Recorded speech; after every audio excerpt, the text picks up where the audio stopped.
Let's hear again now from FIA's Executive Director, Matt Kovac.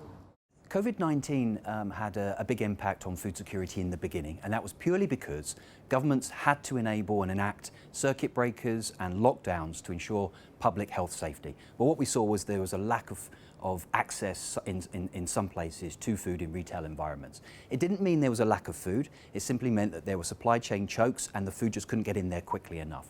Now, since the beginning of that and where we are now, food is plentiful in retail environments and online as well, but some of the most vulnerable people in society are being impacted by food security because they simply don't have incomes, because many of them have lost jobs, and so there needs to be stronger social safety nets for those people at the bottom of the pyramid.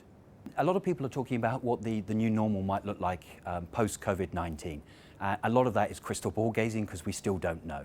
But one clear sort of indicative trend that we're seeing now is the move to online. Perhaps what we're seeing now is that people who were less likely to adopt technology are more likely to shop for groceries online than they ever did in the past. And that's simply going to accelerate because it's simply not that easy sometimes to get to retail environments and into shopping malls and places like that. So clearly what we're seeing is consumers are having a huge trend of migrating online to buy their essential groceries. The second thing with that is, with COVID-19, is it's made people slightly more aware of healthy diets.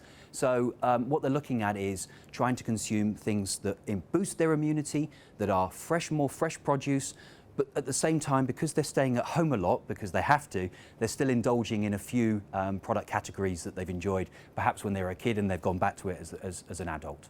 What FIA is doing to look a little bit further ahead of what some of these key challenges and trends are going to be is to start commissioning more work on consumer insights. So looking at some of those trends that are going to be more sticky with consumers because of what happened with COVID-19, and perhaps what behaviours may go back to what they were pre-COVID-19. And we want to focus some of our research on that to share that with our members. The second one is to watch what's happening in trade.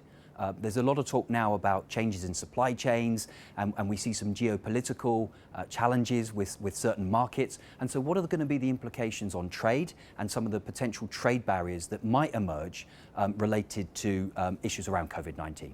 And then the third one as well is to have a little bit more foresight and thinking around what does food security mean in the future, and how do we as an industry become more resilient? How do we support governments with the right type of regulations and policy? And how do we ensure that consumers have access to affordable, safe and healthy foods?